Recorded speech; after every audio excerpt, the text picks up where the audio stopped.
Welcome back, ladies and gentlemen, to HeroesCCL presented by Wisdom. Thank you as well to Kyle Ferguson for that interview with Porky. My name's Bahamut, joined by Justing and Grubby, and I want to also shout out all the moms out there. Happy Mother's Day. It is Sunday, and it is Mother's Day, so make sure you, even if they're not your mom, moms that support you. I always had those pseudo moms in high school that fed me because my parents were busy with other stuff, and I'd end up at my friend's house, and they'd always make us really good chicken tenders. Anyway, sorry. My stories aside, how are you two doing? How was your break? What'd you guys get up to?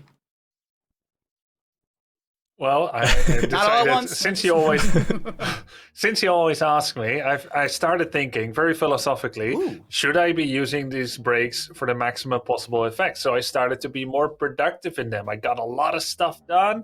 I made myself a nice Caesar salad with some quinoa. No, I actually just sat back and had a ciabatta with chocolate spread and banana. That's still delicious. It's still, banana's healthy. It's got potassium. Chocolate's good. Yeah. It's got sugar. You probably have you ever done that, like a sandwich, and then you would put like a banana in between? Oh, not like I thought you had like little slices or something. No, just so you had a banana hot dog. Smoosh it. You had a banana hot dog. Did you do that? Yeah, banana hot dog with Nutella. So, I thought you meant like a normal sandwich, like you just had like a turkey sandwich or something and just stuck a banana in there, and I was like, that sounds weird. Is that a thing that people do? Okay. Enough about me. What did you eat? Yeah, what'd you eat, Justin? I just had some cheese. It's a Wisconsin thing, I guess. I don't know. Having some cheese. Bite into a block of cheese. Yeah. Ooh. Yeah. What kind of cheese though? Man, this is important. Just super sharp cheddar. Ooh. Some local natural cheese. You don't cut your teeth on that one. Yeah, just don't cut your teeth on that one. It's a little too sharp. But you know what else is sharp? Our partner Ball Street. Our partner Ball Street is a very, very sharp thing that I want to talk about here really quickly because it's up to you to get the best picks for the winning team live as you're watching on cclmarkets.com. It's free. If you pick wrong, you can sell your shares and buy the other team before the match is over. CCL markets trade from 0 to 100 with shares of the winning team valuing at 100 and shares of the losing team expiring at 0. There are tons of prizes this season, so join and play during every HeroesCCL broadcast. Shout out to Ball Street for partnering up with HeroesCCL Season 4, and make sure, I believe you use !fantasy in chat to get yourself over there and get your gambas in.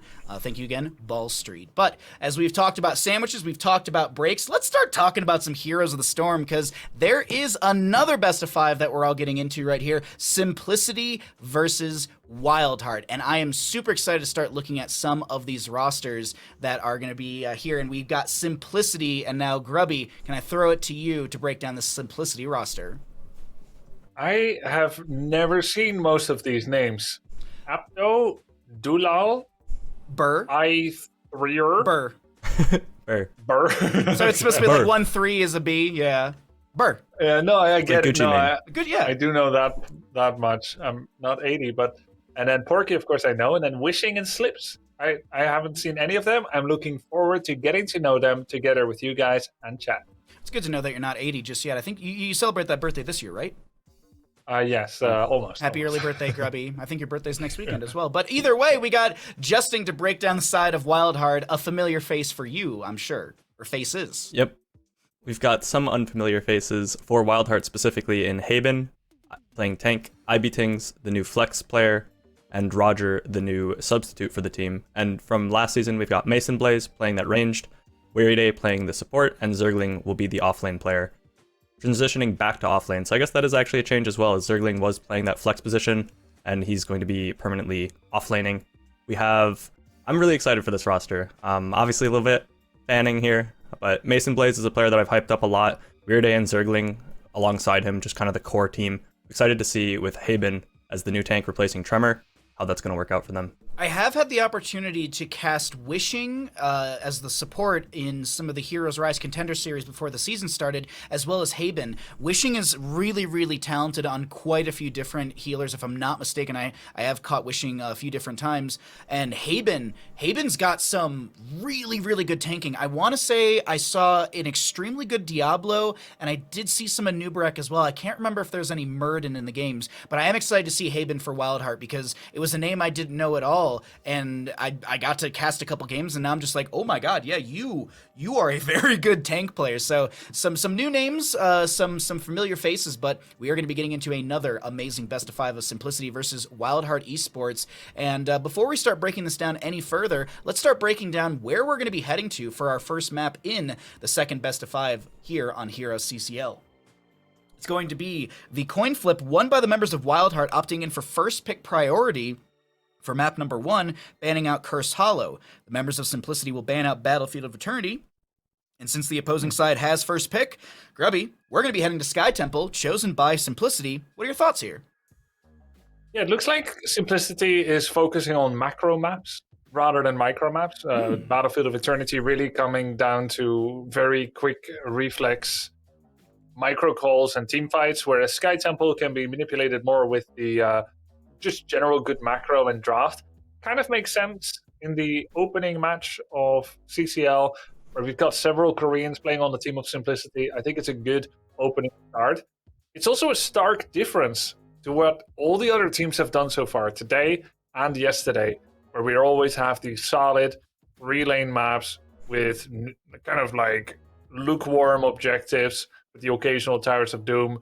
People generally stay away from Sky Temple unless they're in trouble and they need it and they're going nuclear.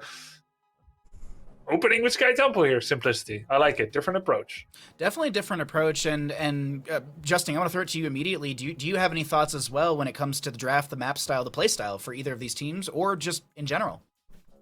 Yeah, I definitely agree with Grubby. I think that Simplicity opting to go to Sky Temple makes a lot of sense if they're worried about maybe the ping factor, not wanting to take as many close-on 5v5s as they do have a lot of Korean players.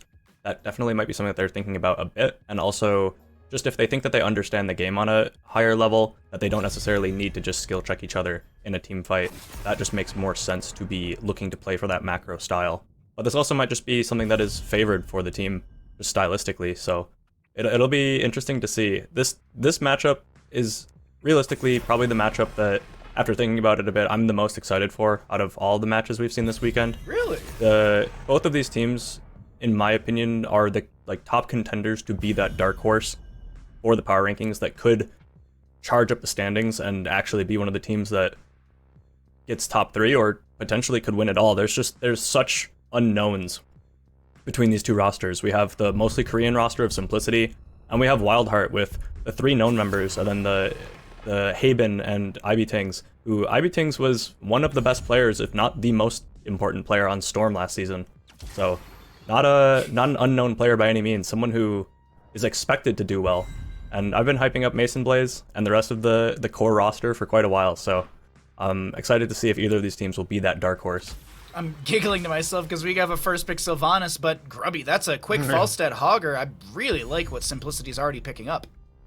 Yeah, unfazed by the pick of Sylvanas, knowing what they want to take, not going double global, which we see a lot. Yeah. Falstad to Haka, but Hogger and Falstad. Hogger is not my first go-to on this map, but he's always a good hero, and it seems like Berber, or whoever is going to be playing it, is really liking him enough for them to take it this early on a map where I would say Hogger, it's about the middle priority map for him. Not the worst, definitely not the best. Yeah, this bounces are okay on this map, but I think there's some really, really good heroes. I mean, like the Dahaka. I mean, I think he's absolutely insane on a map like this with his maneuverability from lane to lane with the speed boost as well. But some picks, some bans, of course. Justing, any thoughts? I really like the Simplicity 1-2 with the Falstad and the Hogger for the map. Hogger and Blaze I would both consider to be kind of that first pick for the offlane. I think they're a little bit better than Dahaka overall, just those two specifically. And Hogger has the ability, unlike Blaze, to be able to solo camps quite efficiently. If he's ever left alone, he can very easily do the night camps just by himself, bouncing around, doing the siege, the rock lobsters by himself. He can do pretty much, he can just do a lot more macro than Blaze can. So when it comes to the team fight, I think they're fairly even, but Hogger provides a lot more macro, and I really like that route on Sky Temple. And the Falstad, I think Falstad's priority has been a little bit lower than it should be in our game so far. So I really, really enjoy seeing that picked up early. The Muradin as well, I like a lot. The Malf, I'm not quite as sold on. Malf, while he is good for following up when things are going well and you're playing front to back and it's safe, he really does struggle if he gets dove at all. So I'd be curious to see if WildHeart picks anything to punish this Malfurion pick. We're going to see the last two picks coming out from WildHeart, and of course, Grubby. Any closing thoughts on the draft as we are seeing a Tracer, and what else? Is it that Diablo? There it is. I had heard of Malfurion being super top pick among healers in Korea. A couple of weeks ago I heard it, because I mentioned that almost nobody plays him anymore, at least in my experience. Not a lot in CCL, not a lot in my Storm League games. Here we see it coming out. Malfurion, I'm very curious to see how they're going to be running with that. And we have this last pick coming through. Of course, Justing, as we get the last pick, what's your analysis and breakdown? Because it's going to be a final Tychus pick for Simplicity. Yeah, it's not too crazy. I guess Tracer kind of serves a dual purpose by the WildHeart coming out here with that last two picks going up into the Malfurion. It's good to deny the Tracer from the Malfurion so they can't combo those together. They did leave their last pick flexible on the side of Simplicity, so it could have been pretty much anything. I like taking the Tracer away because Malfurion Tracer is such a scary combo, and Tracer plus Diablo are both very good at diving into something like a Malfurion. And then the response with the Tychus makes a lot of sense into the Diablo. It also trades relatively well into the Tracer. So it's going to be a lot of protection for the Malfurion. You'll have the Gust, you'll have Hogger with Peel, Muradin with Peel, Tychus even just with Grenades. So there is a decent amount of Peel for the Malfurion. So that probably shouldn't be an issue. It might be a little bit difficult for the Tracer to get a lot of value here. Anduin is okay with Tracer, but can't really keep up with her when she looks to dive in. So outside of maybe adding a Light Bomb on top of her and letting her blink forward into the enemy team, not a whole lot of contribution can be gained from that. And with the Tracer E, and the Anduin pull is a little bit redundant on her. So it's going to be interesting to see if Tracer on WildHeart is able to get any value. And I think if they are unable to do so, Simplicity's comp should just win throughout with macro. There's just better macro on the side of Simplicity overall.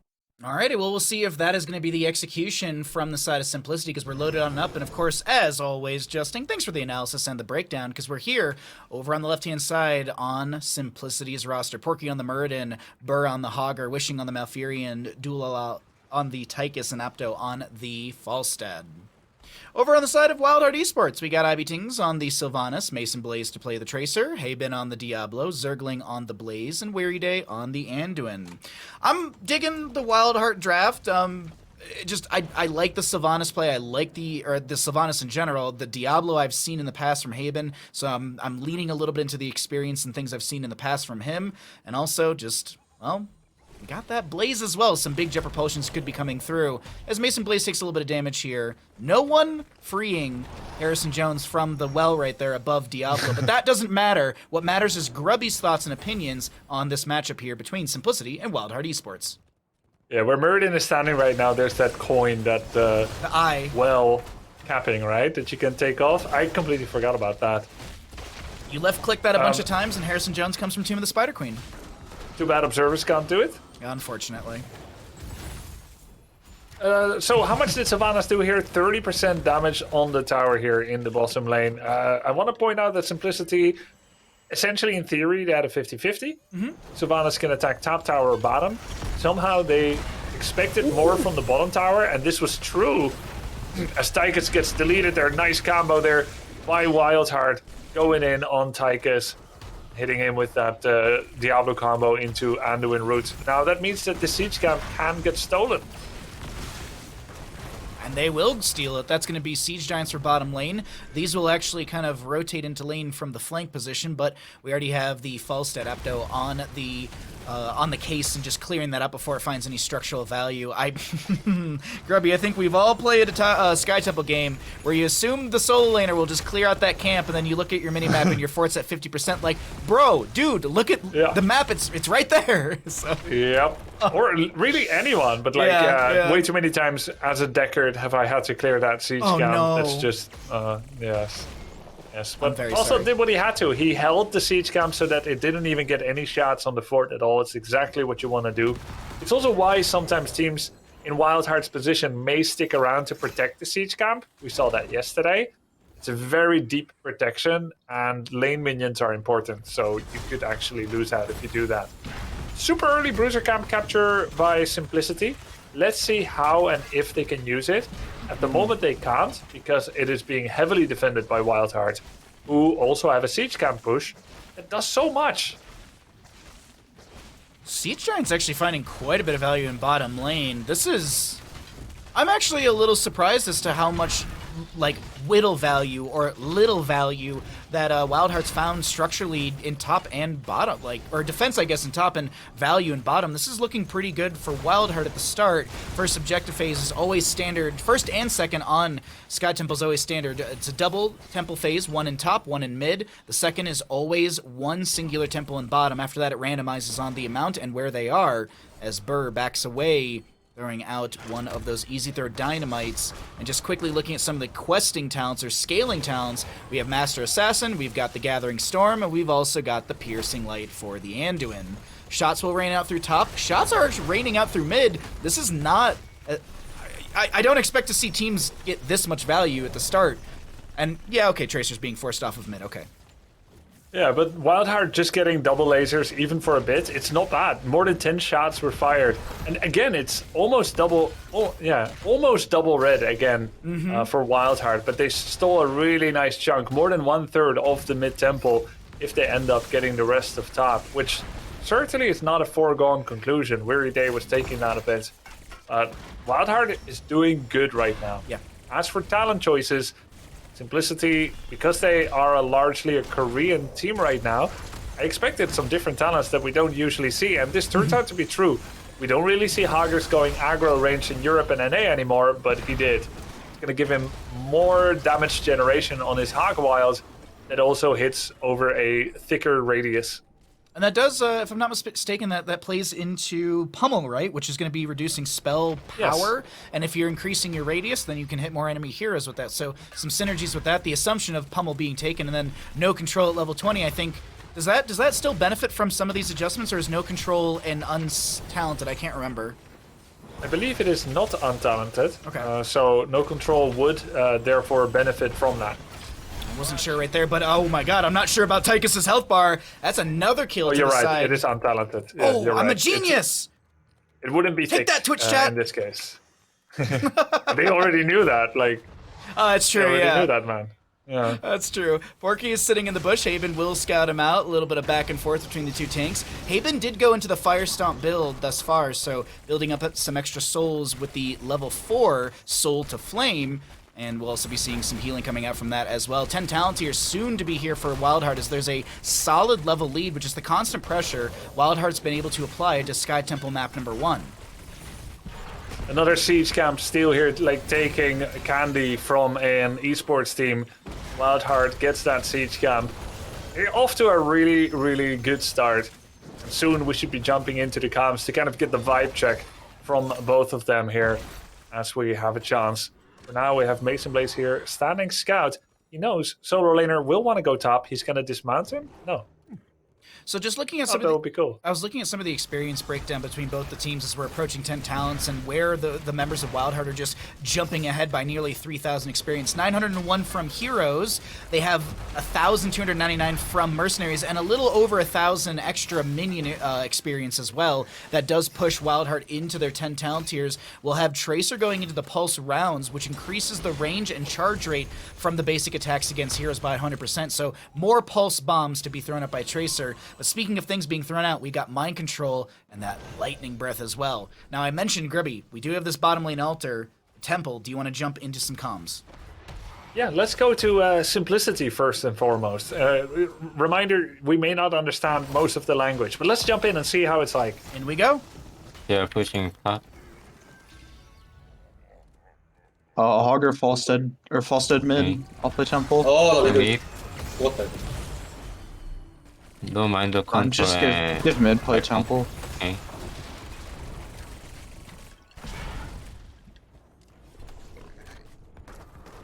Care Blaze wishing. Okay. 여기 실바 좀 늦게 내려.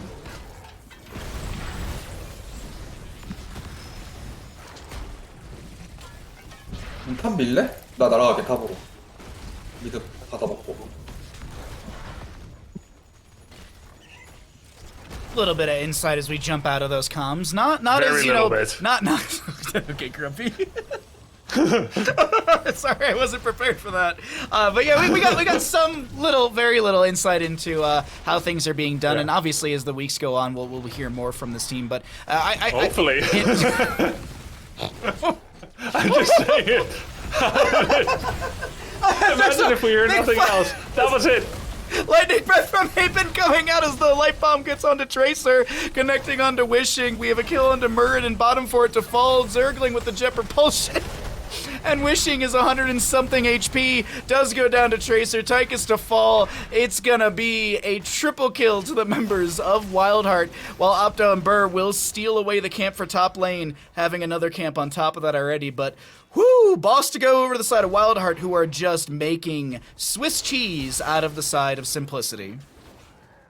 Yeah, with boss now and with Black Arrow's ability and talent lead advantage, WildHeart is running away with this. But let's take a look at that little skirmish, that skerfuffle there. Porky gets all in with a light bomb. He tries to run away through lightning breath, but he can't. Already used his escape. There's that combo that we heard about from Justin. Light bomb, double blinky blinky into stunning the backline. Easy for Zergling to follow up on that. Hitting him with the jet propulsion. That's a triple kill. We go back to the present. Augur DED dead. Now with the boss pushing. WildHeart is in a great position. They're still up with a talent lead. They're going to be able to use Blaze to take down top fort. Yep. Peeling away the onion layers of defenses. Orky being split by Haben, but Haben's mostly applying pressure to the tank, not stepping up. And speaking of actually stepping up, we've got Ibitings locking down the mid lane, keep front gate for a second with those black arrows. But as you see, the kind of the tendrils or the black wings of Sylvanas kind of expire. That means the black arrows will go on cooldown. Double Temple Phase will be coming out. Mid shots go to mid keep, bottom shots go to bottom keep. If WildHeart's grabbing them. On the opposing side, it's mid shots if Simplicity can channel to a mid fort.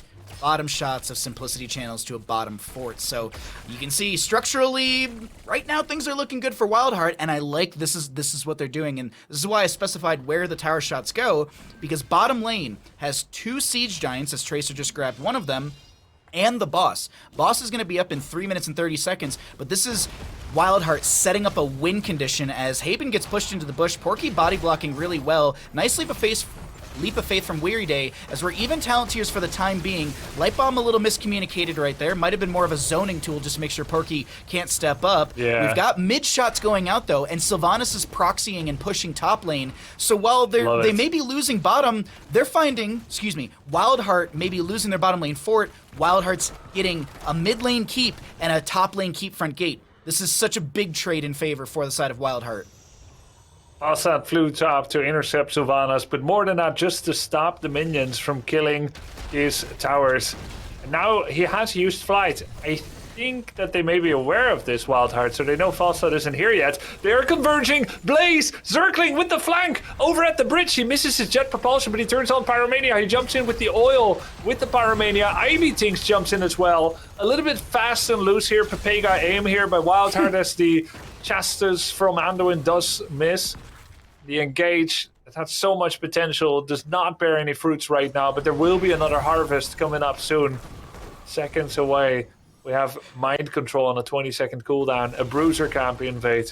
I need a Pepega aim gif of, but it's Sylvanas with mind control, and she's just throwing out mind control. Bang, bang, bang. Exactly, but 16 talent tier advantage with 7 kills over the side of Simplicity. WildHeart are going to start pushing onto the keep front gate and top lane with the amplified pressure of this camp. Will the members of Simplicity be able to defend here? Hammerings out from Falstad has 28 stacks currently. Will be able to get a big boost in that damage once he hits 30, and he actually is going to be at 31 now. Commandeer Odin to counter siege a little bit here, and it kind of just forces WildHeart to delay back. It doesn't seem like WildHeart's leaving. Haunting They're wave. going back in again. Mind control this time hits. Did some pro aim there, some 5-head aim. In comes the light bomb. Odin deleted. Chastise goes out, connects onto Porky. Porky's trying to step back into the enemies. Malfurion with the Tranquility, getting some healing out. Porky, did he go into the level 1? He did, yes. He did go into third win, so he's got a higher threshold, up to 60%. He also has faster healing with the amount of healing he can get from said trait. But WildHeart are just... okay, they just walk through mid, go to a bottom lane keep, and they're looking for another keep to go down. Yeah, they're spreading the canvas, they're unpacking the basket, they're starting to peel the apples, which is not really necessary because there's a lot of fiber in there, but they're not sure where the apples came from.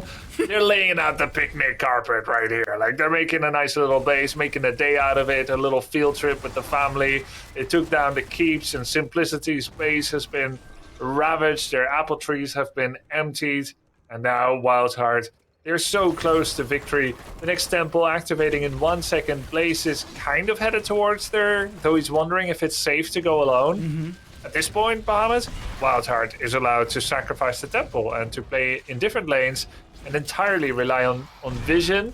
And until Simplicity shows, they don't really need to risk anything, do they? This is actually a really hard spot for Simplicity to be in, because if Simplicity goes for the top temple, WildHeart just goes to boss, which is about to be off of cooldown. I think it's like a 10 seconds or so away. And it's the same thing vice versa. If WildHeart goes top, then they could give away a boss, but then it's top lane shots onto a keep. There's a light bomb, there's a mind control, there's a dead Malfurion. Sure, Illidan will be very happy about that one, as the Tychus is getting run down. Lightning Breath cooks the Space Marine. That is going to be Land Muradin saved by Air Muradin. Orky will pop the Avatar. There's a Gust from Apto. There's another Hammering. IBTing's low. There's a lot of good damage, but still the Falstad will fall. 20 HP for Muradin. I don't know if you make it out of this one alive here. Mason Blaze Mason Blaze should be able to clean that one up. And I think, speaking of cleaning things up, the map, all structures are down on the side of Simplicity. IBTing's already hitting the core at 14 minutes. Last few shots will come out from the Blaze on that top lane temple, and all waves are crashing into Simplicity. Ladies and gentlemen, the members of WildHeart are going to be taking map number 1 in the best. Oh my dear Lord, Malfurion's health bar just literally depleted immediately, but still, Haben will be able to Hellgate forward, and that is map number 1 over to the side of WildHeart. A extremely strong showing from WildHeart. That's the one thing I want to focus on here, is just how good WildHeart how good WildHeart executed, because it's not only Mason Blaze on this Tracer that Justin's been hyping up. It's not only IBTings, but I really like Haben on this Diablo. I love his tanking. I said it before. I got to cast him a couple times, and here he's really showcasing his skill. Zergling with some of the flanks and the jet propulsions were amazing, and Weary Day on point with the healing. But of course, Justin, we're gonna bring you back in here. We gotta ask you about your MVP, and for you to break down everything that is Sky Temple map number 1. So my MVP is probably all of WildHeart. It's really hard to call. IBTings had that really ridiculous play over the wall top when they were still level 16, and they pretended, WildHeart, the whole team pretended like they were leaving, and then IBTings haunting waves through the wall and hits the mind control at max range on the Tychus. That was really sick, and that allowed them to that single-handedly allowed them to get the bot keep, which you don't see that many solo plays like that. So very cool to see coming out from IBTings. Really doing a good job already on the flex position for the team. And something that I want to point out just about WildHeart in general is Zergling has swapped back to his previous role in the off lane from last season. He was playing flex, and I know from experience of playing with Zergling and hearing his comms way back in the HGC days when his team was just qualifying for the HGC out of the open, he, as a shot caller, when he is in charge, is very good at micromanaging people, and is very good at kind of commanding his entire team like they are a chessboard. That's kind of the way that Zergling likes to shot call. He's very good at micromanaging when he needs to. And I know that when he's playing something that he's less comfortable on, like the flex heroes, like the Junkrat and stuff like that he played last season, it's a lot more difficult for him to make those types of calls. But when he's playing things that he's very, very comfortable on, like this Blaze and like any of the offlane heroes, he can really command his team quite well. And we saw the macro from WildHeart being basically flawless. And we haven't heard their comms yet, but I would assume that a lot of that will be attributed to Zergling and his comms and his shot calling. So I'm excited to be able to hear that potentially in the next game. But their shot calling was basically flawless. They ended up invading pretty much every single siege camp. I believe every single siege camp, except for maybe the last one, was invaded by WildHeart from the beginning. They took every advantage and they pushed it to its fullest. It was good to see. I'm excited for WildHeart going forward, especially with this roster. IBTing seems like a great addition. And it feels like they're off to a great start for sure. I'm excited to see how the rest of the series will play out.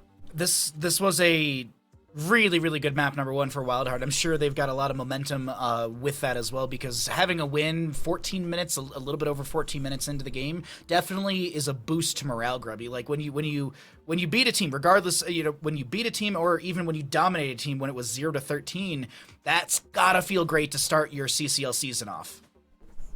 Yeah, it definitely is. I mean, it's a dream start, and you want to keep it up more than that because it's just one map. Granite Gaming took their first map yesterday, but then didn't end up taking any of the next 3. So yeah, keep building on that. WildHeart looked really great, and yet you don't really know what a team is made of until they start losing. Everyone is each other's best teammate in winning teams, as I have found.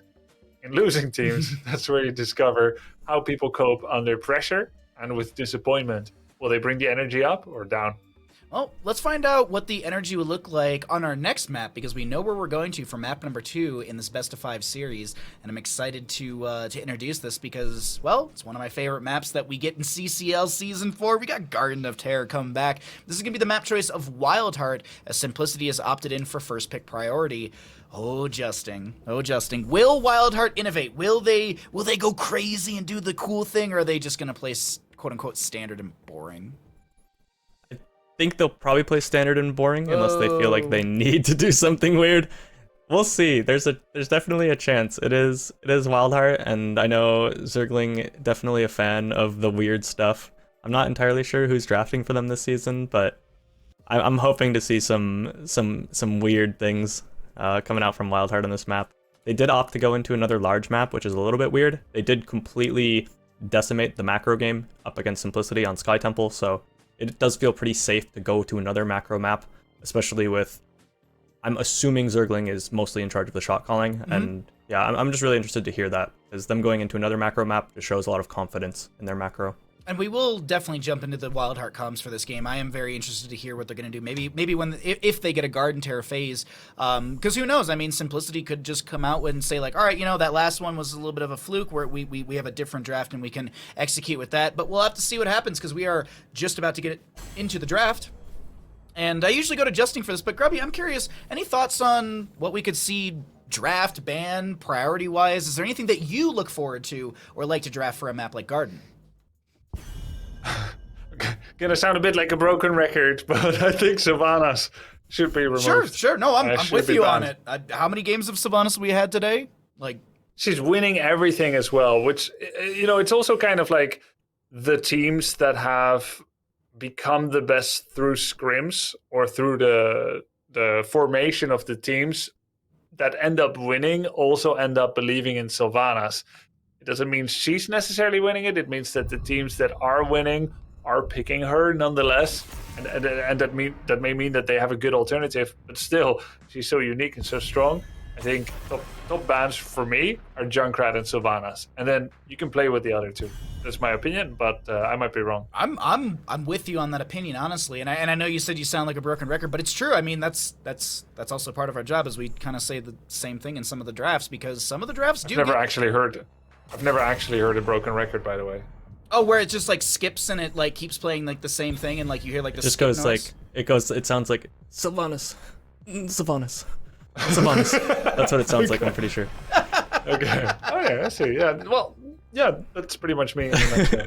The Lucio ban note, though, which is something else we've seen pretty much permaban. It hasn't gotten through nearly at all. And there's the Sylvanas. Sylvanas. Broken record doing that thing again. Sylvanas is picked. We need Warak to go through all of the drafts, and just anytime someone says the word Sylvanas, just do a supercut of us just saying Sylvanas 100 times throughout this weekend. That's the content we need. Who cares about interviews? Who cares about Kyle Ferguson hero reviews? Who cares about Justin and I? Let's do a mashup of us saying Sylvanas. But let's actually talk about this draft, because there is quite a few things happening here. The members of Simplicity are going to get that Sylvanas here, Justin. Yeah, they do get the Sylvanas. They do, however, ban out the Dahaka and the Hogger and give away the Blaze. Very weird. Not sure if they're going to be... Okay, so they take the Leoric. Leoric is a soft counter to Blaze. You do have the ability to win the 1v1 quite heavily with the Drain, which is really good into the lot of percent damage is really good into the large HP pool of Blaze. He just wins the 1v1. And Bunker is, to some extent, countered by the... Bunker is to some extent countered by the Entomb until level 20, then the Entomb kind of starts winning out, because if you can Entomb the Blaze, he can't use Bunker anymore. So it's an interesting dynamic where that kind of changes at level 20, but comfortable to take the Leoric into the Blaze. So far, Simplicity's draft is looking pretty solid, and WildHeart is going to need to draft a little bit more macro. Well, on the note of macro, I mean, Grubby, what would you go into? What do you like playing macro-wise? Falstead? I think Tychus works. Tychus is pretty good at macro. They're choosing to flex their final macro pick, going in with the Anduin and the Muradin. Anduin makes a lot of sense to save people from the Entomb. Sylvanas is also mostly a front-to-back killer, so she wants to focus tank. This is what Anduin is most comfortable with, to save a tank. So an extremely defensive draft. I mean, look at that. 2 chunky bodies in Blaze and Muradin. Anduin to save somebody. Lunara with the sustained damage. You flex your DPS. It's Ivy Tinks. It could be Zeratul. He's done that before last season. Could be Tychus. Tychus is looking real likely right now. I do like the idea of the Zeratul. Okay. Whoa. All right, WildHeart. I see you. All right, WildHeart. I can dig it. I like a Zagara personally. I think she works great in this map. There's your macro. There's your macro. Justing. I'm sure you got a lot to talk about here with this. Yeah, bring the Zag back. We've seen a bit of Zag nearing the end of last season, and it's weird to see them take the Zag over the Tychus, like we talked about. Picking the Diablo and pairing it with the Hanzo lends towards them likely just looking for the Arrow APOC combo for the side of Simplicity. That seems to be most likely their strategy with that, which is even a little bit different playstyle than what we normally see. Typically, you do see the Fire Breath from the Diablo. You definitely wouldn't expect to see that now, even more so against the Zagara. Zagara has Maw, which is pretty much the only thing that can really stop a Lightning Breath. Although he's unstoppable, he does still get sucked into the Maw. So we'll see if that ends up being something that gets played. I'm expecting it to be the APOC to combo with the Dragon's Arrow. And we'll see if that's enough macro, because WildHeart's still slightly lacking in the macro compared to Simplicity. Simplicity has a lot more heroes. Pretty much all of them, with the exception of Diablo, can clear lanes and do camps by themselves. Well, thank you for the insight, Justin, as always, because we got Simplicity over here in the blue. We got that Diablo, Rhaegar, Hanzo, Leoric, and Sylvanas. And over in the red, we're going to be looking at WildHeart, who have themselves a Lunara, Blaze, Zagara, Muradin, and Anduin. Really interesting and fun drafts from both sides. I really dig this Zagara. I'm not going to lie here, Grubby. I really like Zagara for a map like this. For once. She sieges extremely well. She scales way good into the late game, especially with her summonables, or as Justin has called them in the past, the babies. And overall, like, I also think this is a great way that they're going to play the map on the side of WildHeart. They got Blaze for top, they got Zagara for bottom, and Mason Blaze can kind of float in between lanes, and maybe Haben can help out with some CC or even Weary Day. I'm obviously calling for a WildHeart win, but I'm sure, Grubby, you've got some thoughts on the drafts and what can unfold here on Garden of Terror. Yep, I like both sides. I definitely didn't see the Zagara coming. She's a little better at taking Siege Camp, Bruiser Camp than Tychus is, so that helps. This is a map where mercenary camps are very important. And this map also is one that I typically classify as one requiring 2 solo laners instead of 1, just like Alterac Pass and Cursed Hollow. Usually, you won't want to run 2 proper bruisers, aka I'm taking Blaze and Leoric. That's usually a little bit too low in the burst, which makes it hard to single target burst someone. So that's why usually you want to have a ranged character that is pretty good at solo laning. At the lower leagues of Storm League or in Quick Match, oftentimes Nazeebo or Asmodan are seen as a solo laner, even Sylvanas, which really isn't true. They have very little mobility and 0 self-healing, therefore they're not really suitable. Zagara falls in that category as well, but she does have 120% movement speed on creep, and she provides a lot of self-heal and warning, like a spider's web, hearing tingles from afar, little vibrations on the web. She's got creep tumors around herself, which make her a lot harder to gank. If the enemy has no Illidan, Zeratul, or Tracer, then Zagara is not easily going to get caught by anybody in that solo lane. So she's a perfect solo lane choice for Garden of Terror. Thank you for saying that Asmodan is not a solo laner. I mean, I think a lot of people know nowadays, but I think some people see Asmodan in a draft and they go, "Cool, that's our solo." It's like, no, this is Infernal Shrines. I'm trying to double soak, dude. Like, I'm trying to get my stacks. Yeah. That's like saying Nazeebo's a solo laner. Like, yeah, he can solo lane, but you want him in the 4-man. You want him to stack as quickly as possible, building up all of that vile infection. But let's talk about what's happening here, because Diablo's pushing some minions around in bottom. IB Tings has spread out quite a few creep tumors in this bottom lane, and we have the Diablo going into, I think this is auto attack build if I'm not mistaken, with these couple talents that we've seen so far. First seed will spawn on the side of WildHeart, and I'm wondering, does Simplicity try and go for this, or do they give it away? We talk about spawn priority on some of these maps, Grubby. Could you break it down a little bit further as to maybe why Simplicity might not want to step over to the side? Yeah, WildHeart has this really easy fallback point into their middle fort where they can easily do a pre-tap or a post-tap on the healing fountain as well. But that makes it so hard for WildHeart to lose this position, for Simplicity to take it. But if you have someone like Junkrat, Chromie, or Hanzo, you can make this last really long by shooting over the wall and doing interrupts. This is the best Simplicity has looked so far. They're using Sylvanas in the side lane to apply siege camp pressure, though, and he still has Haunting Wave to get away. They've used Hanzo to make the tribute last longer. I should say Plant Seed. So, yeah, not bad at all. More pressure in the mid lane as well during all this. And keep in mind, the seed has not yet been taken. Forfeiting the seed doesn't mean not stalling, and Simplicity has done a good job of understanding how to play this first objective phase. Let's also take a quick look at Zagar in bottom lane, because she has been pushing up a wave, and thank you so much, as we get to see about 50% of the two towers, a little bit more than that. The fight in mid lane will be breaking out. Chastise connecting onto Burr, who is going to try and go for the Wraith Walk, but there's a lot of damage. Is there enough? Burr will be slowed, and that is Zergling able to get the last little bit of damage for first blood for the team. Zergling now being pressured, has to jet propulsion away. He's very low on mana. We still have Murden going for the channel. I don't know if Leoric or Diablo... Actually, Leoric's dead still for the next 8 seconds. I think Diablo might be able to stall things out, and Leoric is stealing or cheating death, but I was going to say, I wonder if Haben had a Stormbolt right for the face as he was going to respawn. Another cap here by Weary Day, and Dulal actually... Oh my god, Geometry King! He was standing still so far. He's like, I know this is going to hit. I already aimed it. Finally, the Plant Seed is acquired by WildHeart, but not before Updo from Simplicity in the top lane. Got one auto attack on the top fort and took down the wall. Meanwhile, though, IB Tinks in the bottom lane as Sagara, same thing, he took down the wall. Didn't get one auto attack on the fort, though, so technically we have Simplicity in the lead in those side lane structures. Then again, yeah, they're in the lead in the side lane structures. It's very, very close when it comes to the experience. I'm actually looking at the difference between the two teams. Mercenaries are kind of equalizing a little bit here and there. Minions as well.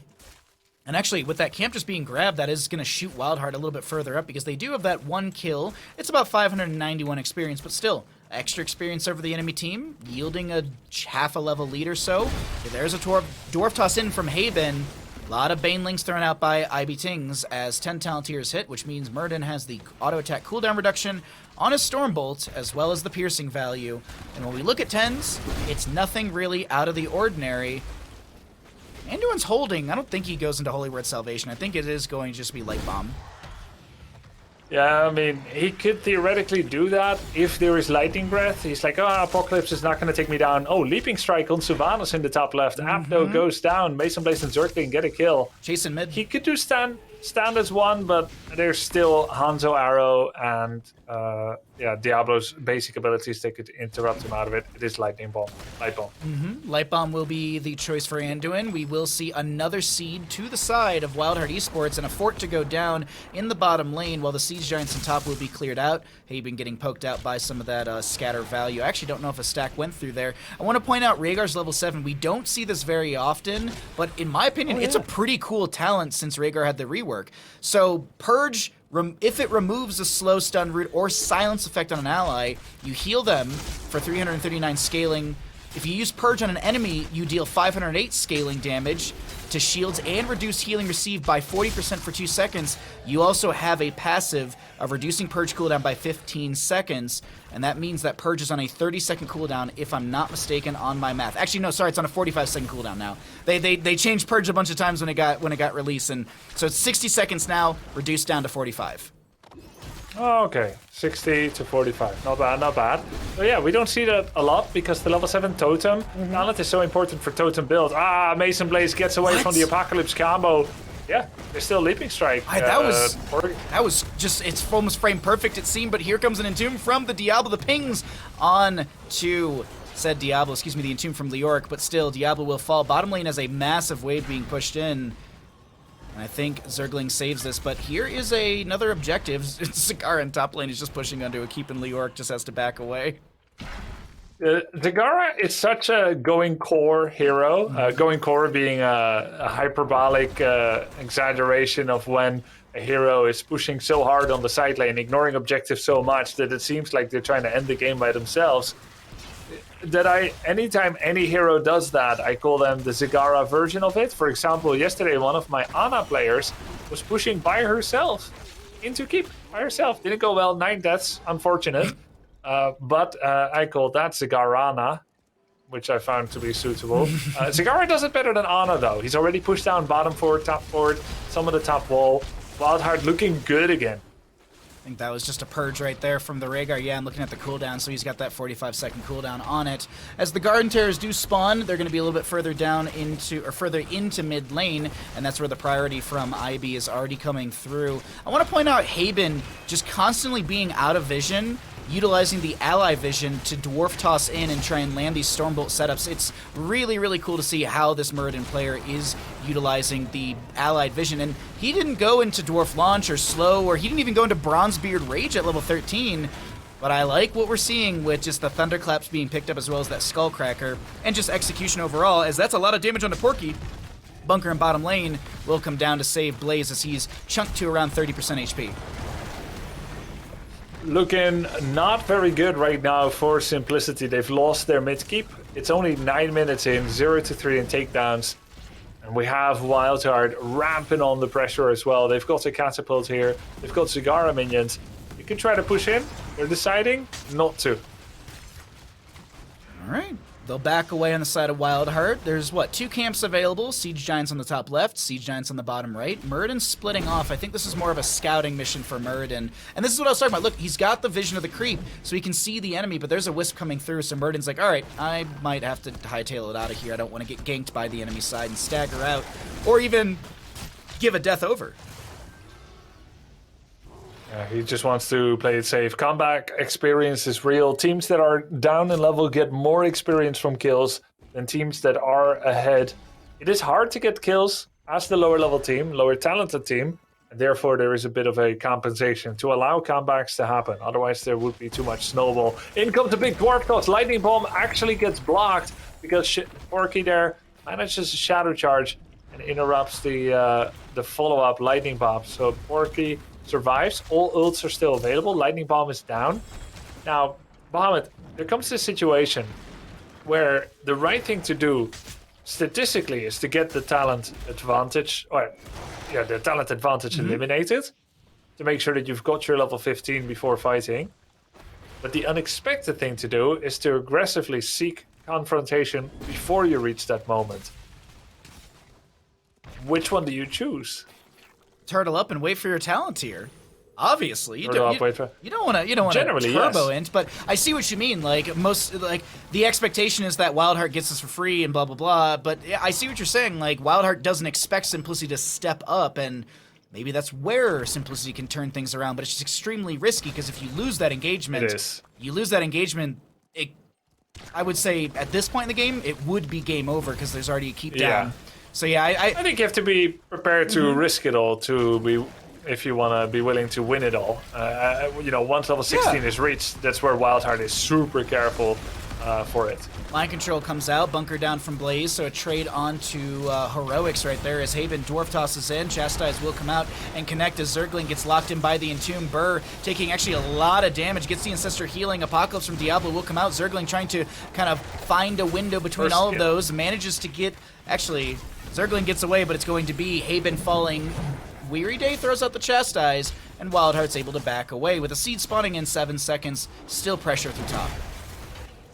First kill of Simplicity in the entire series so far. It's going to help alleviate a little bit of pressure. It keeps their keep alive for now, and maybe they can go get a night seed here. It can be one part, the first step of finally getting the objective. Still, you've got WildHeart in position to be the heal here and trying to buy as much time as they can. And they bridge the gap to where Haben comes back on Muradin. Do you want to circling from afar. I was going to say, do you want to listen on WildHeart? How about Simplicity? Give them another chance. All right, let's go back into Simplicity. I'm low. Needs it back. 빼야 돼. Murden up. 캠프 다 굴려야 돼 이거. 인베이드 이제는 온다. 들어올 텐데 우리 피통 없어서. 아래쪽 내가 이거 봐줄게. 네. 온다. Need help, need help. Back, just living. I'm dead. 올라가 버렸고. Oh, nice. 언더 뒤 하나 빠져. No bunker. 안 되겠다. Maybe.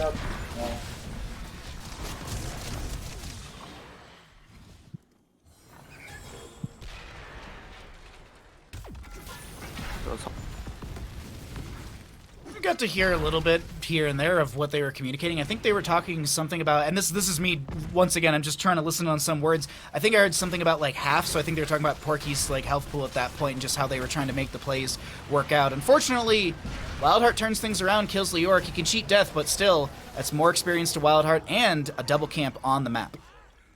Oh, I think Burr is going to be in a compromised position when he comes back to this world, but no, he did get to be safe. But look at the macro situation. It creates such a difficult position to fight from. Nice dwarf toss by Haben using that vision. Porky gets the ancestral healing. It doesn't do much. Oh my god, that was like a quarter of his life.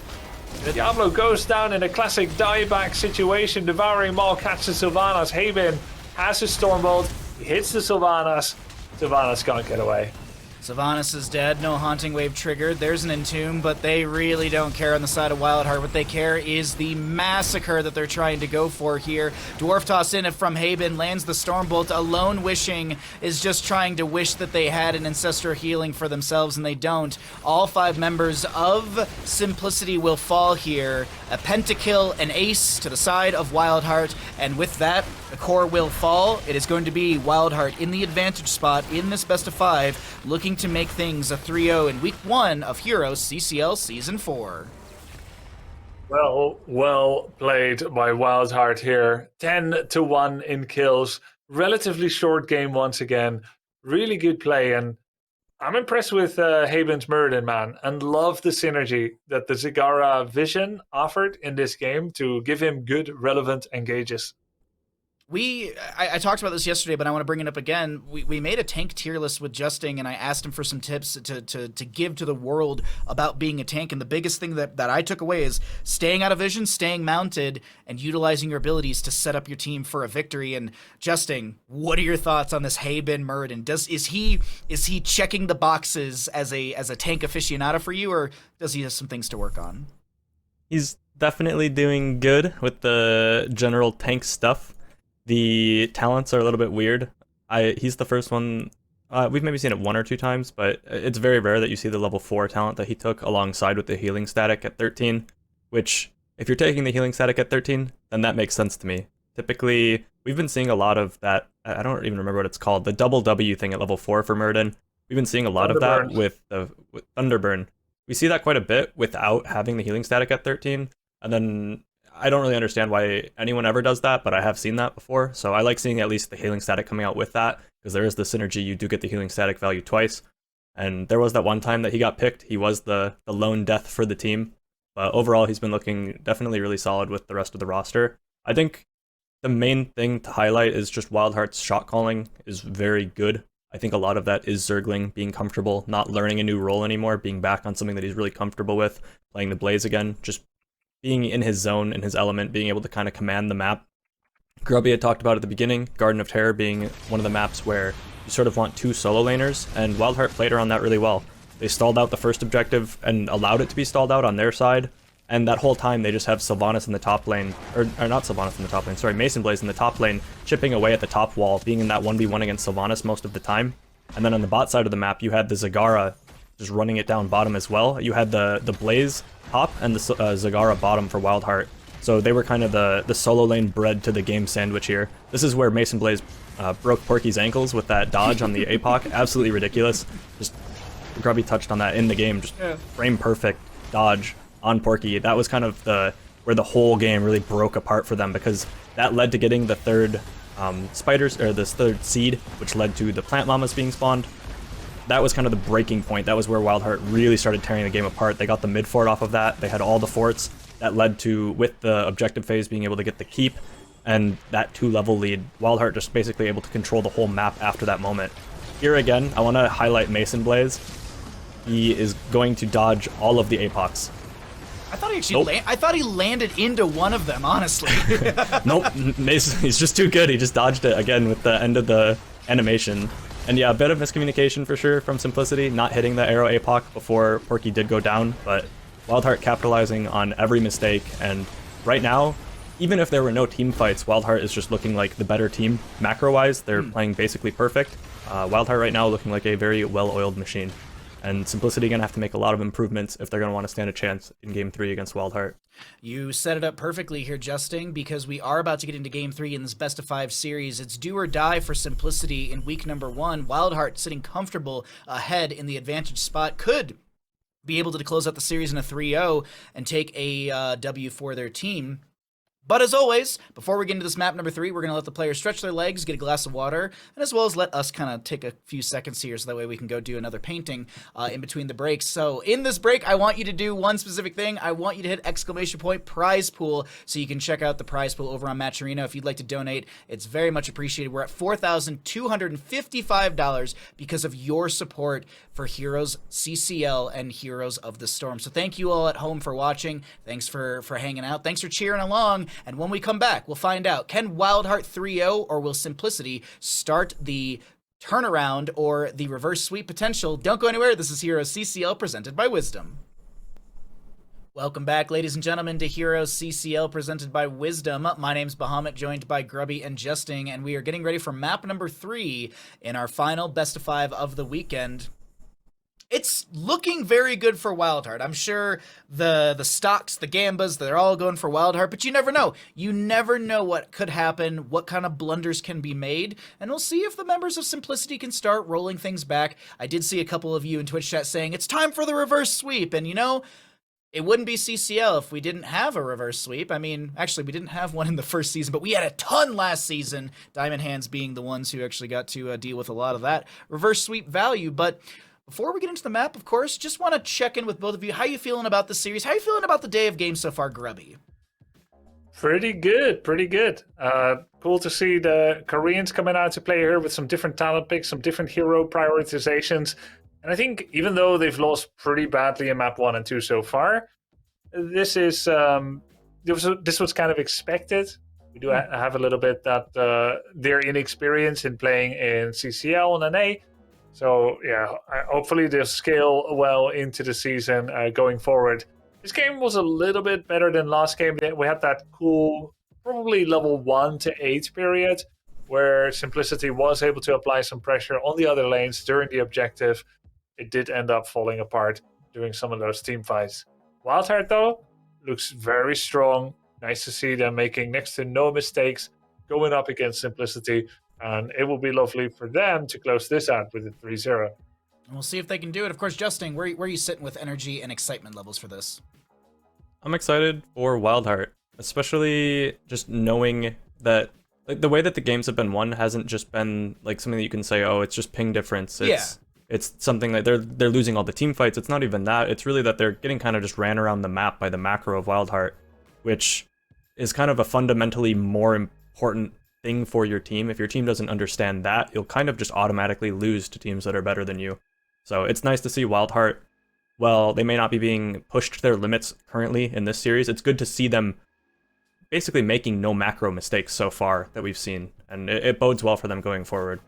And we'll see where it's going to go forward into, because we know where we're going to from map number 3, and we can get you caught up as to how we got into Towers of Doom. This will be the map choice of Simplicity. Yes, Simplicity, the losing side, has opted for map pick priority, choosing to take us over here to Towers of Doom, meaning the WildHeart will have first pick getting into this third map as we are about to get into the draft here. My assumption is Junkrat bans, Sylvanas gets through, WildHeart gets Sylvanas because they have first pick, and then that's the rest of the draft will go from there. But I do want to point out, we did have a Sylvanas loss finally here, Grubby. Finally, a Sylvanas has lost. Yeah, that's true. And I don't think she was 100% win rate either. It's just that she's been having a great impact. Exactly. So we'll have to see. Your Simplicity, you're down 0-2. And you've run pretty vanilla drafts so far, sometimes about pickoff, sometimes about macro. Want to make it a little bit more special and try to go with a technical win condition, possibly? Are we going Vikings or Abathur? Are we going for a Tyrael dive composition with Greymane and whatnot? Or maybe a Stitches Gorge pick-off combo? Something that doesn't as much rely on the vagaries of battle, but just can kind of win through macro or through a easily executable pick-off combo. I don't know what it's going to be, but would love to see Simplicity try to make some happen here with some of that stuff. All right, well, we're into the draft. We're ready to go. And there's a Brightwing ban immediately from WildHeart over here. Justin, of course, any thoughts for Towers of Doom as we are just kind of waiting for some ban faces to come through? Yeah, it's definitely a difficult situation for Simplicity to catch up in the series. You've got WildHeart with a lot of momentum from the last 2 games, but I would like to see Simplicity just do anything that they're most comfortable on. There's obviously going to be a bit of a break between the communication of Quirky and the rest of the team, but if you can get kind of other combos that synergize well, things that you can play that you've practiced, it'd be nice to see them kind of ignore what WildHeart's doing and just play whatever they're best at. We did see the Falstad Hogger come out on the 1-2 from Simplicity in the past. Sylvanas is available, so we'll see if they opt to go into that. Lucio, the other highly contested pick with the Sylvanas and the Junkrat, that Junkrat and Lucio have been mostly banned, so interesting to see why the Lucio's been being banned out so much. Hopefully Weary Day can show us why in this game. Oh man, the wall riding of Lucio, we saw a little bit of it yesterday. Banana playing it, I believe Yasu got to play it as well, so really cool with that one. More Rhaegar, there's that Sylvanas, as we have been repeating more and more today, but of course Grubby, I know you're seeing some things, and you got some thoughts on this as well. Diablo really good on this map. Garrosh and Diablo pretty good with Lucio as well. If you pick Diablo now, you would have to combine it either with Leoric or Tychus to kind of protect him from those, and then ban Garrosh. Could also go with Garrosh or delay the tank pick. Oh, we haven't seen a whole lot of Anubarak today. Blaze for the side lane, and Anubarak gonna be picked here. If you can somehow get the cocoon on Rhaegar, it's free reign to kill the rest. Yeah, that's typically the play, unless there's a Tychus and then you accidentally keep cocooning the Rhaegar, not the Tychus, then that one I've learned you don't want to do, because Tychus just shreds right through it. But either way, Genji to be banned away here. We've gotten 1 game of Genji, right, Justin? We had 1 like yesterday, right? Yeah, because there was extra. CPX, right. Yeah, not CPX. We did see it in 1 game. We saw it yesterday because it was on Sky Temple, because there was the read from the Cocoon X Strike sort of cancel out. But either way, ban phases are through, and we're into the second half of the draft. And of course, I'm sure you got some thoughts as well, Justin. Yeah, it was Got Filth. Yes, I remember that. It was Breeze Cocoon and Got Filth on Genji. Yeah, I was thinking about that. I was considering with WildHeart, I was wondering if we saw a Tychus ban come out, if they were potentially looking to go with the Chokall. Not to get you too excited, but they did have the option there, because it is weird to see the Anubarak priority so high on that 3rd pick. You would expect typically to see something like a ranged come out there, even if Falstad was an option, because it would make your draft a little bit more flexible. But really feeling like they want that Anubarak. I'm curious to see what the other picks are. Getting Johanna and Hogger on the 3-4 for Simplicity is extremely strong. That they basically have S tier picks across the board. Rhaegar, the priority, has been a little bit on and off between the teams. I mentioned this earlier, it really feels like the teams that have been losing have been heavily prioritizing Rhaegar. I can't imagine that his win rate is amazing right now, but they have basically S tier picks across the board for Simplicity. It's good picks, but you still have to execute with them, and that's going to be the big factor in this. Of course, Grubby, any closing thoughts on the draft here? Double Overwatch heroes coming in from the back here. We've got amazing engage with 3 people being able to start the fight from WildHeart between Blaze, Anubarak, and Hanzo with the Dragon Arrow. You've got poke damage and finisher in Hanzo and Tracer. It's a perfect draft for WildHeart. They also removed Stitches early on in order to remove an easy win condition. Actually, exactly what I was expecting and hoping for Simplicity. To go for Stitches has been thwarted in the bud by WildHeart, so good job there. Rounding off with a Greymane, we have an insane amount of wave clear and push power for Simplicity. At the very least, that means that if they can ever get ahead, they can achieve much off the back of that, killing many forts and waves and whatnot. So, Justin, as we're loading into this, I gotta get your thoughts as well. On paper, I think Simplicity's comp is Simplicity's comp is looking a lot better. They pretty much just have a nearly perfect team comp. Normally I'm not a big fan of Greymane, but in this situation, I do like it. They do have Greymane into Anubarak, which Anubarak's main weakness is those strong, heavy-hitting auto-attack heroes, because he does have all that spell armor and his HP is relatively low. So a melee form, Greymane can do quite a lot of damage there. There is the Blaze with the attack speed slow to kind of counter that, but it's going to be... This should be a difficult game for Tracer, which will probably be Mason Blaze, and Simplicity, I think, has a better comp. It'll be up to them to execute. Well, thank you as always, Justin, for the analysis and breakdown, because we are here and ready to go. Towers of Doom, map number 3 in this best of 5 series. We've got Simplicity, Porky on the Johanna, Burr on the Hogger, Apto on the Greymane, Wishing on the Rhaegar, and Duel on the Sylvanas. Over in the red, looking to make a 3-0 happen here and end the first weekend of HeroesCCL Season 4. We got WildHeart in the red, Zergling on the Blaze, a Weary Day on the Lucio, IBTings on the Hanzo, Mason Blaze on the Tracer, and Haben to play the Anubarak. I'm leaning into a WildHeart win. I know that, as Justin was saying, on paper, Simplicity looks good, but when it comes to execution and what we've seen so far today, I am leaning into WildHeart. Gotta, of course, get your thoughts here as well, Grubby. Or, you know, what are you gonna have for dinner after the broadcast? I'm not sure yet. Maybe some soup. Some light soup. Ooh, nice. Since it'll be later at night for me. Weary Day, living on the other side of town, getting some interrupts there. It's interesting, they're slowing down Simplicity's rotation mid, and Tracer is slowing down Burr's rotation top and bottom. Very irritating to play into Tracer as Hogger. The Tracer cannot die to Hogger. I mean, Hogger, everything Hogger does has a wind-up, so if they're continuing to use Lucio, Anubarak, Hanzo to dismount and slow down Simplicity, Simplicity is going to start losing waves, and Tracer is slowing down Hogger. And because Hogger is slowed down, that gives Circling the chance to come in for a 5 versus 4. And Porky's anchoring in the bush, scouted out by the flame streams of Zergling. Haben looking to step in here as well. The camp will be leashed once as it went back to full HP. Weary Day looking to come in. Here comes Burr as well, but kind of zoned back by Zergling's Oil Slick and the rest of WildHeart as IBTings is looking to get some more scatters. Has 3 stacks right now. Picks up a couple more with 1 scatter right there. The camp will go over to the side of Simplicity, haunting way forward from Duel, but not able to, or not gonna trigger it as Haben just walks into the face of a couple Simplicity members. Weary Day's got some healing. Haben very low right now, sitting around 1/3 of his HP. Sappers fighting against Sappers, both doing that splash damage into one another.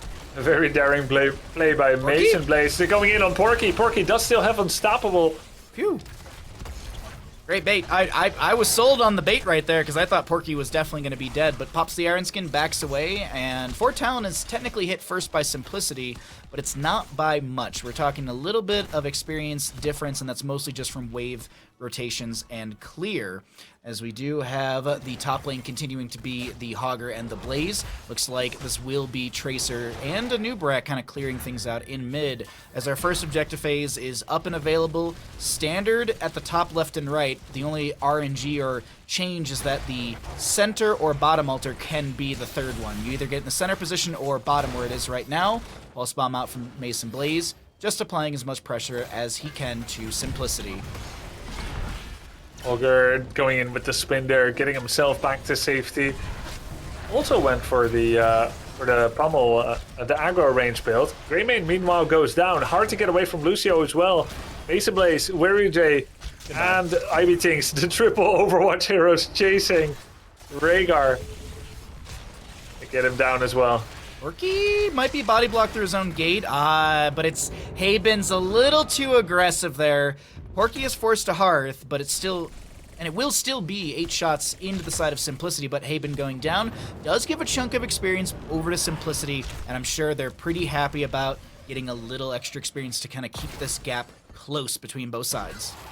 Yeah, that's pretty valuable. With Anubarak still alive, they would be able to push down multiple towers there as well after a bit of speeding up, thanks to the Beatles. Let's look at that engagement once again. I believe it will start with the Greymane kill as we roll it back. Okay, here you see the rotation. Yeah, wow, all 4 of them already in position to catch Greymane. Johanna unable to save him. It's just Lucio is so fast, is so good at controlling this left side of the map. You don't have a variant with Taunt, just have a kind of soft CC Johanna tank. For the rest, it's all just brute damage via Greymane and Sylvanas. So unless Lucio makes a mistake, he's not going to get locked down.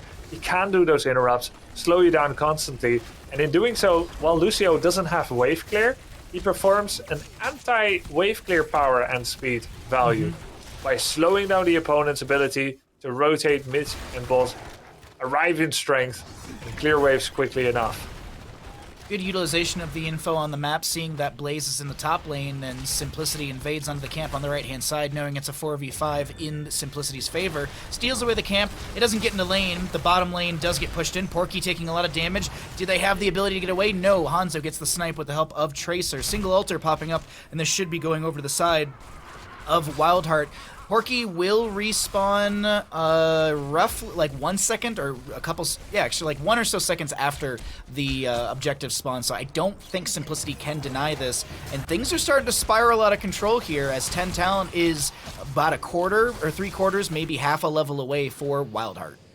Yeah, looks like it's just going to be a WildHeart pickup. They will take an 8-point lead on the core as Johanna wouldn't be here in time, and there's no real long-range interrupt for Simplicity. Usually on maps like these, you do want to have some kind of artillery-ranged hero to get long-range interrupts, to kind of tie things together with your rotations. But until Blessed Shield comes out, it looks like Simplicity will be dancing to the tunes of WildHeart, as they're unable to force anything, nor are they able to delay anything with their relatively short-range heroes. With Blessed Shield and Cursed Bullet coming out, I'm expecting there could be a bit of a fortune reversal if Simplicity can create and make good on the opportunities, Bahamut. Nice Iron Skin in bottom lane from Porky to avoid the invader, I guess the initiation in the fight. There we go, from Haben as the 10 talent here comes through. No Cursed Bullet, it's going to be go for the throw, but we do have that Blessed Shield as you were noting beforehand. Haben burrows back to get closer to their allied team. Porky gets scattered to the face. That will be IBTings finishing out the simple geometry from level 1. Also will be having the cooldown reduction from the never outmatched at level 7 and the wave clear from the explosive arrows from level 4. Big heroics available for both sides. Hanzo already burning 1. Mason Blaze and Zergling chase on to Burr. Hortapult, but no, Mason Blaze wants the kill. Gets staggered against the wall. The recall comes through. Mason gets the blink. Could have been bad, but it's not that bad as Wishing does get hit with the cocoon, cleared out by Apto. Dude, if Hager got the kill there on Mason Blaze, that would have been so sick. Not an easy matchup, but that Hortapult seemed like a good choice. Burr got away with it. Now, level 11 apiece. Not Cursed Bullet, by the way. It's going to be go for the throat. Yep. With level 11, finally Simplicity can start to try and make something happen.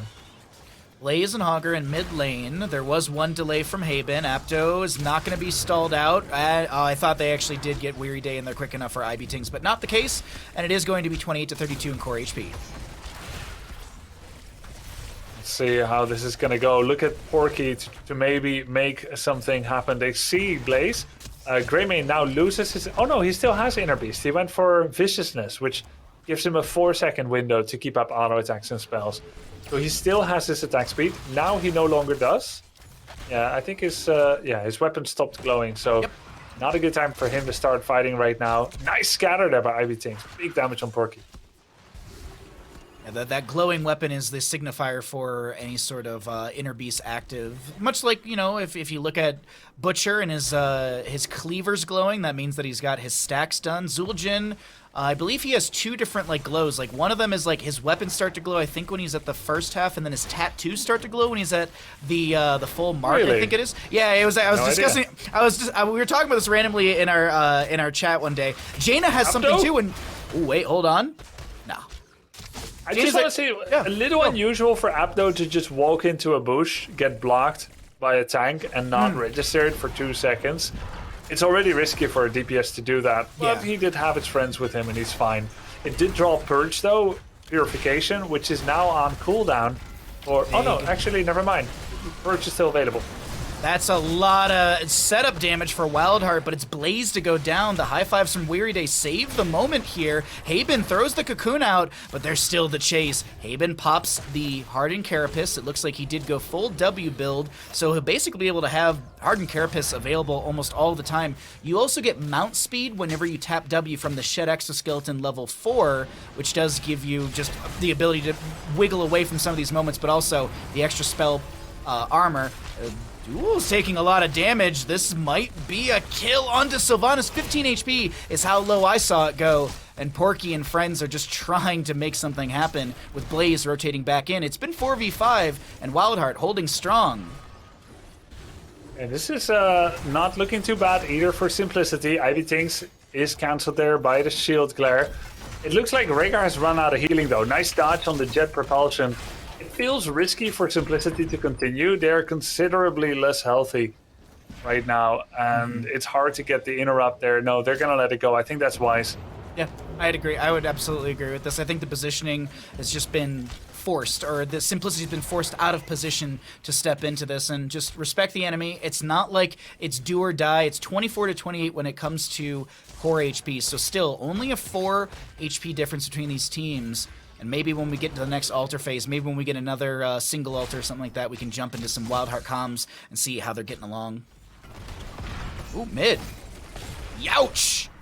We're getting attacked. He spins away, and he also gets a spell power reduction on the enemy. I don't think that part actually mattered. Tracer auto attack damage was the only thing that was sticking to him. But nice escape there by Burr. And he still has Horrible available. He gets a heal there. He's got that bonus healing a little bit from on the prowl. Gonna help him heal back up, and with full rage he's getting more of that. But Tracer's back on his case once again. And Hogger is actually getting chunked so much he's forced to hold on. Actually, yep. Mason Blaze gets the eventual kill. The eventual kill. A couple attempts, but manages to get it. Next altar phase will be triple. Bullied all game long by Tracer. Poor Hogger. He did go back in again with about 60-70% health. He had spin available. I don't think he did the best spin away, but Tracer would have been able to keep up with him anyway. Didn't want to burn Hortibolt to get away. And now, look at that. Just bullying the solar lane. And once again, Apto. Chunked low. Big arrow from Hanzo connects onto Sylvanas and Rhaegar, but no one else to follow up as Hanzo ripped that arrow all the way from the mid to bottom area. And reason being is that IB Things wants to grab that mid channel. And it seems like WildHeart could get 8 shots and only 4 coming out from Simplicity. That's the expectation. We'll see what happens here. 1-for-1 trade in the left and the right. And bottom should indeed, like you said, be for WildHeart here. We're going to get the double channel. Still not too bad for Simplicity. They have triple the kills just off the back of this game already. They had 0 and then 1 and now 2. They're doing better in this game. They still have their own bottom forward. Just difficult to deal with that Tracer, right? Yeah, like Tracer's constantly bullying the solar lane. So if you look at the minion choke XP difference for Hogger and Blaze, we have we have Blaze at 17k and Hogger at 12.5. Ooh, it's because he constantly is getting slowed down, dismounted, killed, and so on. Blaze and friends are looking to make something happen here in mid lane onto Sylvanas. She throws the Haunting Wave, and she can't even press the button again because of just the chain CC layered perfectly from Zergling and crew. And I do have to say, during that last objective phase, I was watching the minimap. Zergling was zoning back. I think it was the Greymane who was trying to poke onto IB Tings getting that channel. Not going to happen. Boss is still up, but it doesn't seem like it's a priority right now. High five. That bunker comes down as well. Weary Day and Zergling can back away. Another huge arrow in the rotation. That's going to be the full stun duration, but no one was able to dive onto Wishing because Mason Blaze working on this camp for the bottom lane. Hogger to grab Soak in top. 2 to 5 in kills. Next altar phase, top left and right. Hanzo, IB Things had spec'd into Giant Slayer rather than letting the RNG magic of Pierce do its magic and trying to get multiple hits up to 10 essentially. No, up to 12 essentially. He is going to be going into Giant Slayer. So if you have pure aim, you can get massive scatter value into any hero really. Percentage damage is good on everybody, not just on tanks, but it helps the most against tanks. Zergling, no bunker yet, 21 seconds. Good. Nice rotation there. They get the kill. Really nice kill. That's a really good call. Lovely.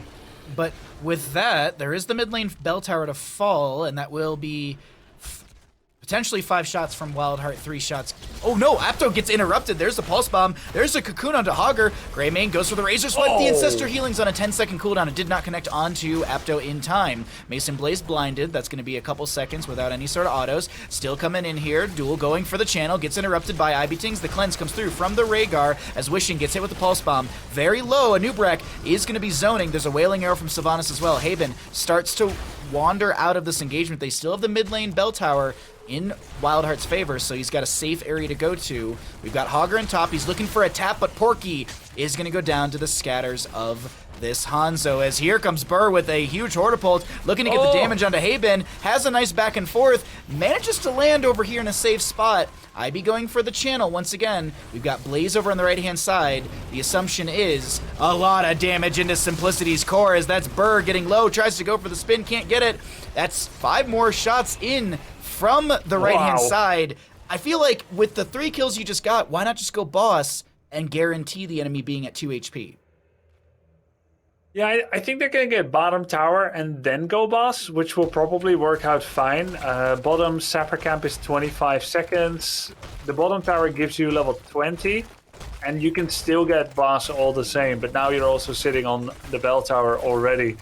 But I really think either order would have been fine. Sure. Yeah, I think either order would have been fine. So is next, this better or is boss first better? Next objective is going to be double altar phase, and this is seemingly the rotation for a mid lane wave. I'm actually just watching the minimap and seeing Tracer and friends. Going to go ahead and grab that Sapper Camp for bottom. Haben anchoring in what could be the rotation, but actually the rotation up to top lane, no, they called it. They said it's way too long for a Nubrek to get up to that top to help out Zergling, so this will be Sapper Camp to the side of Simplicity, but a Sapper Camp in bottom lane to WildHeart, and that is a lot more detrimental because these Sappers could go over the death line and potentially deal 3 damage into this core. I mean, if 2 go over, I think you go for boss. Yeah. Black Arrow. Nice Black Arrows, Razor Swipes from the Greymane. There's 1 Sapper left. Pulse Bomb onto Greymane, and he gets chunked down to like he gets chunked very low. I just saw his health bar go from nearly full to just a sliver. As the double altar phase is here, WildHeart needs both to win the game. He then has been coming on. Yeah, comms. WildHeart, let's go. Arrowing now. I can't. Wow. Greymane first. Bunker. Oh. Hogger. Yep. Help Blaze. Hogger's one. Hogger here. Watch Mason. Nice. I stun on Wishing. Nice. I have stun on Greymane.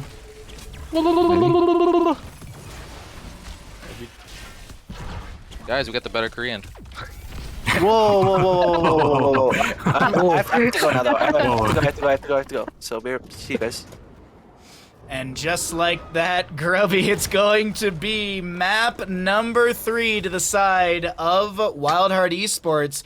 And as we were, while we were in there, you know what I heard? Do you know what I heard? I heard the battle cries of WildHeart. I heard them feeling themselves as they've done in previous seasons, where they are just, they've got their battle call coming out. And of course, I already got to get Justin in here because I'm sure you got a lot to talk about from that game. Yeah, WildHeart is absolutely nuts. Especially Mason Blaze. He's my MVP on the Tracer. I thought this might be a kind of difficult game to be a Tracer, but I was shown wrong. You could hear him. He was at the end there in the comm saying, I actually got to go. So Mason had stuff to do. He had places to be. He had to finish this game real quick so that he could go. That explains why he was playing so good. He had some, maybe had a doctor's appointment or something, not sure, but he had to go. So he had to close the series out really fast. Really exciting to see him pop off like that, though. There was 3 times mid. There was the one time it almost backfired where he's trying to get the pick onto the Hogger, where they just kept trying to pick him over and over again, where Mason almost fell. And then the Hogger has to use Hortipult twice, has to just use all his HP and get healed again. They're just pulling a lot of resources just randomly onto the offlane, which you don't see very much. You don't typically see resources being needed to be given to your offlaner, and he was putting a lot of pressure there. Even from the beginning, we saw the setup for them. They had Mason on Tracer interrupting the rotations topside, while we had the Lucio interrupting the rotations bottom. And Lucio and Tracer are characters that I categorize a lot of characters that have kind of similar properties. Oh, really fast though. This was absolutely nuts. They're in a 4v5 after Zergling gets picked, and they actually use that to just, with 2 members, with only Haben on the Anubarak and Mason on the Tracer at the start there, just dive onto the backline when they think they have a security on Simplicity. That 4v5, 2v1 on the Greymane, just deleting him before he can even be saved.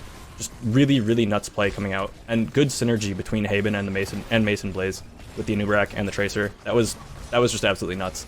Zergling kind of got caught in the rotation before that, which is what gave them that sense of security to be able to step up with the rest of the team while Greymane caps. And it's really cool to see those proactive plays coming out from WildHeart, not allowing them to kind of just take anything for free. Even when they're in that 4v5, knowing that if they want to cap your objective, that's going to make it an even fight at best. And here we see Mason again, blinking forward, getting the pulse bomb, recalling to safety. Just this game was pretty much the Mason Blaze show. Something also I want to hint on, or touch on now, because I think it's going to become more important as the season progresses, is the meta for a while has been very double-ranged focused. While we do have a ranged player and a flex player, the meta has been predominantly double-ranged for quite a while now. So having a combination of Mason Blaze and IB Tings, who was a very big, important standout player for Storm in their success in the last season, having IB Tings plus Mason Blaze as your 2 ranged characters slash flex really might be extremely huge for WildHeart going forward. You have some teams where you have some players that kind of are really true flexes, and this is a roster that has 2 players that you could call both of them solid ranged.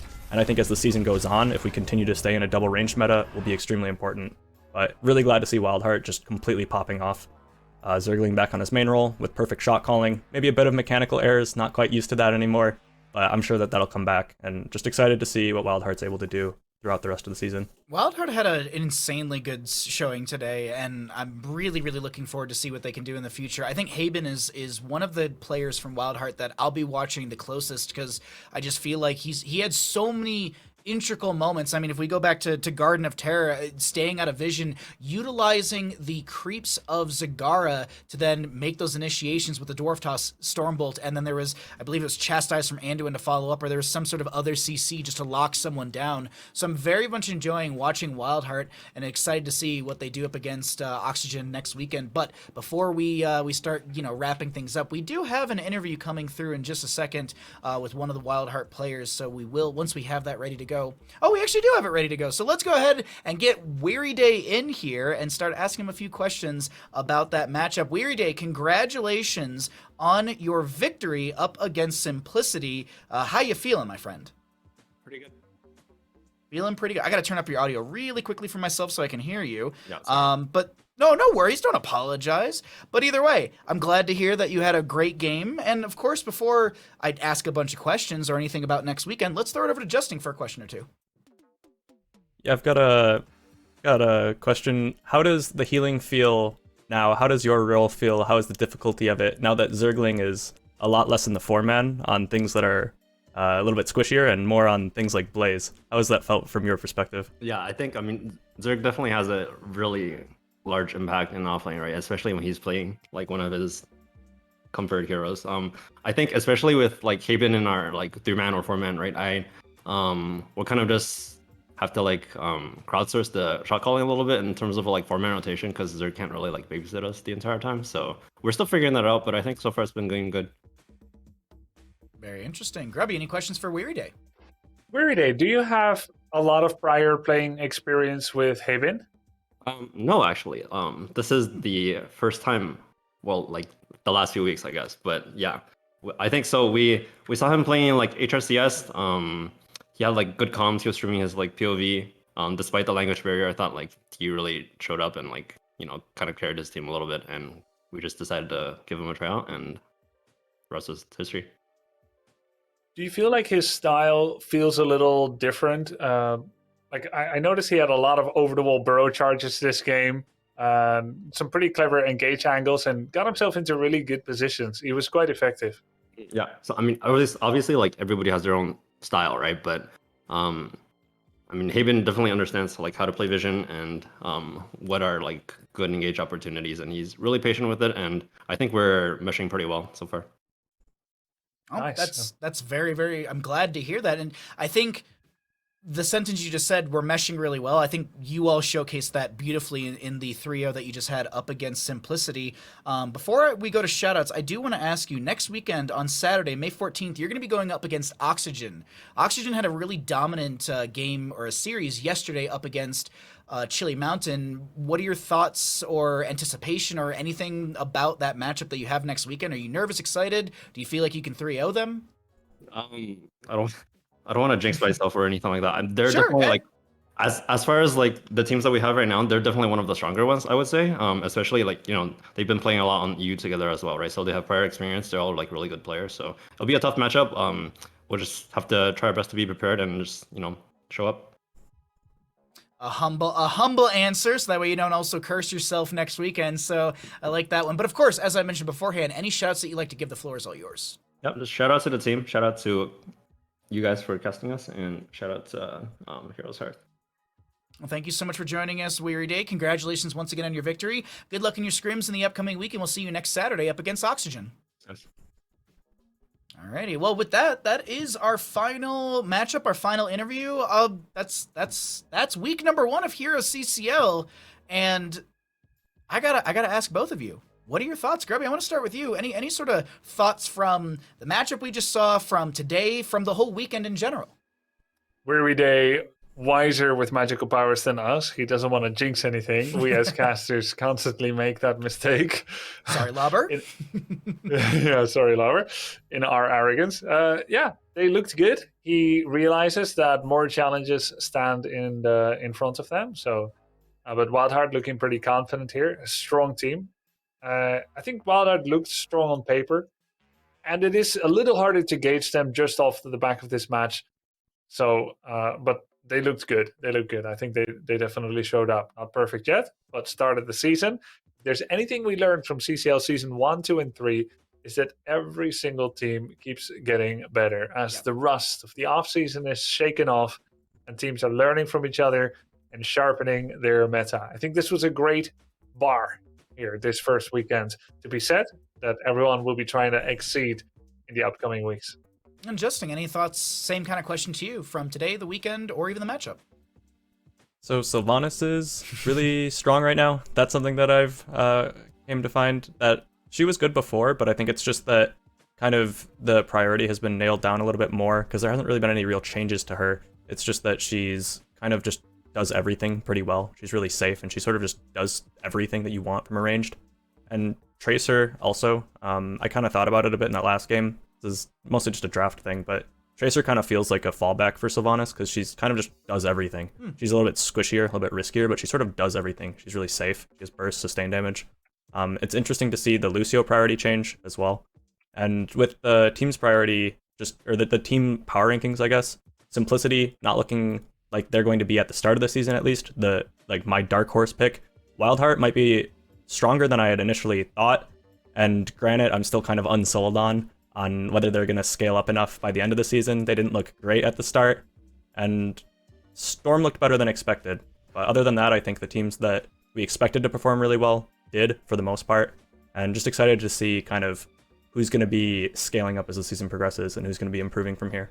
We can actually take a look at the standings right now, and obviously there's not a ton to really kind of see. We've just got our top 4 and our bottom 4 per se. We got WildHeart, Oxygen, 30k, and Diamond Hands with a 1-0 record. Granite, Storm, Chili, and Simplicity all with a singular loss. But Grubby, this I don't feel like this is evident of what we'll see for the LAN or anything like that. I think we still have, as I think we've all been saying, a lot of scaling for these teams. I mean, definitely 30k, Oxygen, and Diamond Hand's looking pretty strong so far today. I'm liking WildHeart, so I want to get your thoughts here as well. Just, from these standings, maybe what you expect as the weeks progress, who might shift up to the top? Well, let's also talk about the total tournament format, right? Because we may have some viewers that are watching for the first time or that have forgotten how the system works exactly. The goal of this 8-team round robin, as we see these first results coming in, is to eventually get a top 4 position. Top 4 goes to the LAN finals on August 5th to 8th. CCL Season 4 is going LAN. It's incredible, and we're going to make a great show out of it. We're all going to be there to bring live commentary, and the players will be there, but only the top 4 teams. Now, the top 3 of this round robin at the end of this regular season will directly go to the playoffs. For that 4th slot, we're making things a little bit difficult. The rank 8 and 7 of the league will be playing against each other in a single knockout phase. They will then play the 6th rank, who will play the 5th rank, who will play the 4th rank. The winner of that match, that one will be shooing into that 4th slot that goes to the LAN finals. So starting here with a victory, very, very important. But everyone has a chance to make it. You could go 0-7 and then in the playoffs go 5-0 and make it to the grand finals. Just saying. So that's why scaling, making sure you've got a strong late game in the game of this league live is important. But good start to the winner so far. Chances for everybody, though. And thank you, Grubby, yes, for breaking that down. That is very, very true, because it's the road to the LAN, if you will, with this group stage play. And we can actually take a look at what we're going to be seeing next weekend, Justing, for our matches. Yep, next match, we will have 30K, or next week, we'll have 30K versus Simplicity in our first match of the day, and WildHeart versus Oxygen in that second match. I'm really looking forward to WildHeart versus Oxygen. Right now, both of those teams, for me personally, based off of just this weekend's performance, both of those teams I would put in my top 3 for strongest teams from this weekend. So really excited to see that match in particular. I think that will have a very huge impact on the standings going forward. I do believe we also will be seeing Diamond Hands versus Storm on Sunday and Chili Mountain versus Granite Gaming as well. So some great matches next weekend on HeroesCCL. I'm really, really looking forward to just more group stage play.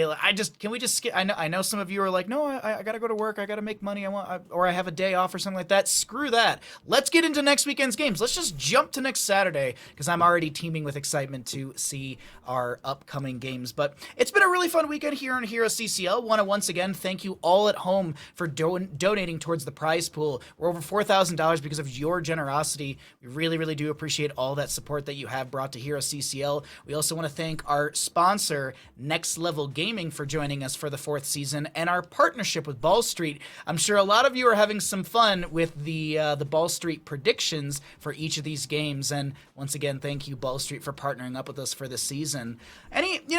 Right before we start wrapping this up, Justin, any closing thoughts for the weekend? 1 word, 2 words, a whole sentence, a book? Sylvanas. Right, there it is. Grubby, anything else? Sylvanas.